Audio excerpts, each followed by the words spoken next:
청소년 예산학교에 오신 여러분 반갑습니다. 저는 주민참여예산 강사 이강숙입니다. 여러분들이 청소년 예산 정책 제안대회에 관심을 가지고 예산학교를 찾아주셔서 감사합니다. 오늘 저는 여러분들에게 주민참여 예산 제도에 대한 개념과 필요성, 그리고 참여는 어떤 방법으로 하는지, 여러분이 관심 있는 정책 제안을 하는 방법 등에 대해서 말씀드리려고 합니다. 강의를 듣기 전에 여러분은 주민참여 예산 제도에 대해 얼마나 알고 계시는지 제가 질문을 한번 해볼게요. 첫 번째 문제입니다. 다음 중 주민참여 예산에 참여할 수 있는 사람은 누구일까요? 1번 안산시 거주자, 2번 안산시에 직장이 있는 사람, 3번 안산시에 거주하는 외국인, 4번 안산시에 살고 있는 어린이와 청소년. 맞다고 생각되는 문항을 모두 골라주세요. 제가 팁을 드리자면 안산시 주민이란 안산시에 주소를 두고 있는 사람, 시 관할 지역에 소재한 기관과 사업체에 근무하는 사람을 말합니다. 생각하셨나요? 정답은 1, 2, 3, 4입니다. 주민참여 예산은 주민 누구나 참여할 수 있습니다. 두 번째 문제입니다. 주민참여 예산 제도에서 주민이 참여할 수 있는 범위는 1번, 주민은 주민참여 예산의 예산 편성 과정에만 참여할 수 있다. 2번, 주민은 예산 편성뿐만 아니라 예산 집행 과정에도 참여할 수 있다. 주민이 예산 과정의 어느 범위까지 참여할 수 있느냐에 대한 질문인데요. 찾으셨나요? 정답은 2번입니다. 참여 예산에 대한 자세한 것은 이제부터 교육을 통해 알아보기로 하겠습니다. 주민참여 예산 제도는 한마디로 시장님의 예산 권한을 주민과 함께 나누는 것입니다. 시민이 시의 살림살이에 참여하는 것으로서 시장님의 고유 권한이었던 예산 편성권과 함께 예산의 전 과정에 참여해서 의견을 반영하고 평가하는 것입니다. 즉, 지방예산 과정에 지역 주민들의 참여를 보장함으로써 지방재정 운영의 투명성과 공정성, 효율성을 높이는 것으로 지방재정법으로 보장되어진 제도입니다. 이것은 참여 민주주의를 강화하는 제도라고 할 수 있습니다. 일반적으로 지역에서 도서관을 짓는다고 하면 부지 선정에서부터 건축 완료까지 모두 행정이 알아서 할 일이라고 생각해왔죠. 그러나 여기 주민 참여로 세워진 도서관이 있습니다. 사진으로 보시는 것은 은평구의 구산도서관입니다. 이 도서관이 지어지기까지는 주민들이 예산 확보, 공간 조성, 운영에 이르는 전 과정에 참여해서 만들어진 도서관입니다. 추진 과정을 보면 주민에 의해 도서관 만들기 활동이 재개되었고, 주민참여 예산 사업 선정으로 예산을 확보하고 협동조합 발족을 해서 도서관 운영을 직접 주민이 하고 있습니다. 주민참여 예산 사업의 좋은 사례죠. 또 하나의 사례를 보실 텐데요. 순천시의 기적의 놀이터입니다. 여러분, 동네에 놀이터가 만들어질 때 정작 놀이터의 주인인 어린이들의 의견은 무시한 채 만들어졌죠.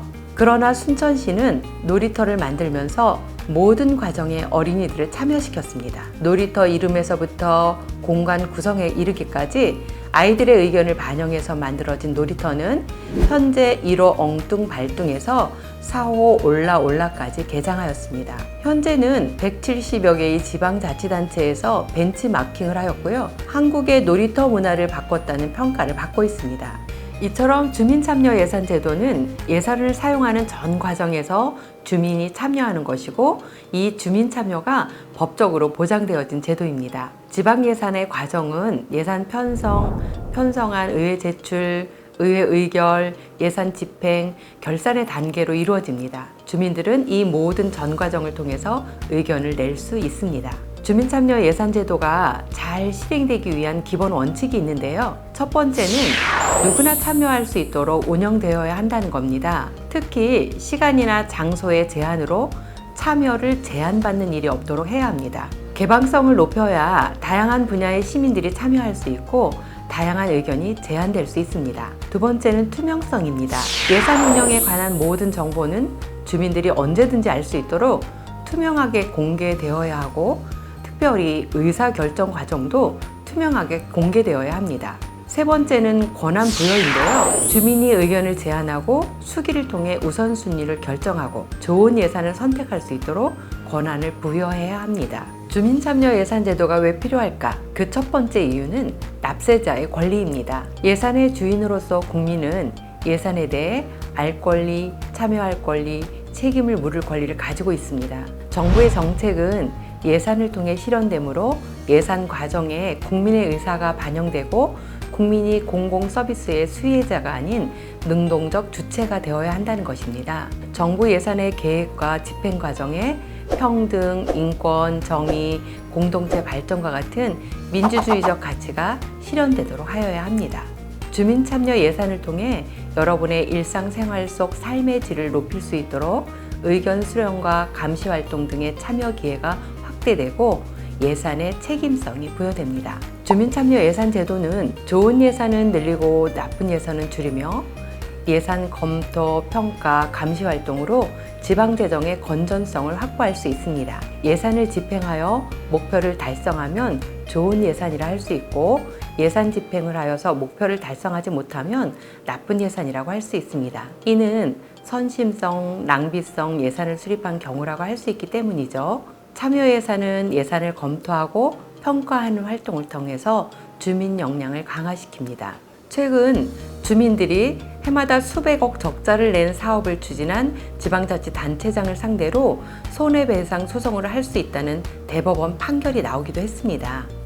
세 번째는 지방자치 시대를 맞이하여 정부 운영의 방식이 협력과 협치의 새로운 패러다임으로 전환되었다는 거예요. 지방자정 운영에 다양한 구성원들이 참여해 협력과 견제를 유지하게 됩니다.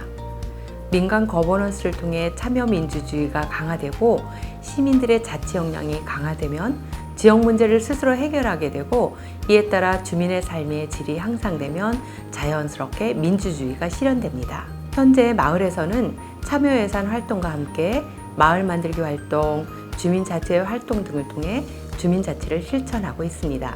주민참여예산제도에 참여하는 방법은 여러 가지가 있습니다. 첫 번째, 지역회의에 참여해서 사업을 제안하고 수기를 통해 우선순위를 결정하는 것. 두 번째, 재원 배분에 관해 주민의 의견을 반영하도록 주요 사업 우선순위 설문조사에 응할 수도 있습니다. 설문조사는 온라인, 오프라인으로 진행되며 올해 온라인 조사는 7월 1일에서 31일까지 실시하였습니다. 주민참여예산위원회 활동을 통해 안산시 예산을 검토하고 의견을 반영할 수도 있습니다. 예산 집행 과정의 모니터링을 통해 의견을 반영할 수도 있습니다. 시민 예산 제안 대회나 청소년 예산 제안 대회에 참여할 수 있고 그 밖에도 시 홈페이지를 통해 항시 의견 제안을 할 수 있습니다. 이번에는 청소년 여러분이 예산 정책을 제안하는 방법에 대해 알아보도록 하겠습니다. 정책을 제안하는 과정은 4단계로 나누어 볼 수 있습니다. 1단계는 문제점을 찾아내는 단계로 어떤 불편을 주는지, 어떤 가치를 훼손하는지, 많은 사람들이 문제를 인식하고 있는지 등을 고려한 문제인식 단계입니다. 2단계는 문제의 원인을 분석하는 단계로 책임기관이 어디인지, 관련 책임자가 누구인지 확인하고 이해관계자 당사자들의 의견을 들어보고 문제를 확인하는 단계입니다. 3단계는 문제 해결 방법을 세우는 단계예요.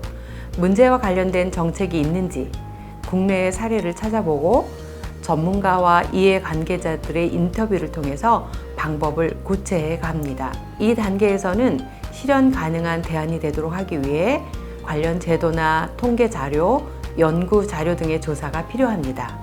4단계는 실제 제안서를 쓰는 단계로 1, 2, 3단계를 통해서 도출된 결과를 정리하면 됩니다. 제안 이유를 쓰고 주요 내용을 구체적으로 서술합니다. 내용 안에 주요 전략과 기대 효과를 잘 서술하는 것이 중요하다고 볼 수 있습니다. 올해 청바지 참가 신청서입니다. 제안 제목과 제안자 팀명을 적으시고 제안 내용을 지도하신 선생님이 계시다면 작성해 주세요. 구체적 내용을 작성하는 난입니다. 제안 이유란에는 이 사업이 왜 필요한지 작성해 주시고 주요 내용란에는 제안 내용을 구체적으로 작성하시면 됩니다. 무엇을 어디에 어떻게 하는지 육하 원칙에 따라 작성하시고 이 사업이 시행되면 어떤 효과가 있는지 기대 효과를 작성하시면 됩니다. 제안 사례를 보여드리도록 하겠습니다. 2019년 전국 청소년 참여위원회에서 우수 사례로 뽑힌 제안입니다. 정책명은 동작구 청소년 체험 학습 카드 지원 확대 방안. 제안 배경은 다양한 체험 활동 경험을 통해 교과 과목에 흥미를 가지고 진로 선정에도 도움이 된다는 청소년 체험 학습의 중요성과 청소년을 위한 기회 확대를 위해 청소년 체험 학습 카드의 보완이 필요하다는 내용이었고요. 주요 전략으로는 대상 연령대 확대, 사용처의 확대, 신청 방법 통일, 비용을 세분화하여 지원 확대하자는 4가지 내용입니다. 주요 전략의 내용을 위해 항목마다 설문조사를 했고요. 기대 효과는 청소년에게 진로 체험의 기회를 제공하므로 자율적인 진로 탐색의 기회를 얻을 수 있고 저소득층 청소년에게 더욱 큰 도움이 된다는 것과 청소년 체험 학습 카드를 홍보하고 신청 절차의 통일로 접근성이 높아져서 많은 청소년에게 기회가 확대되고 청소년의 미래 설계뿐 아니라 지역사회가 함께 성장하는 발판을 마련하게 된다는 내용입니다. 활동 사진입니다.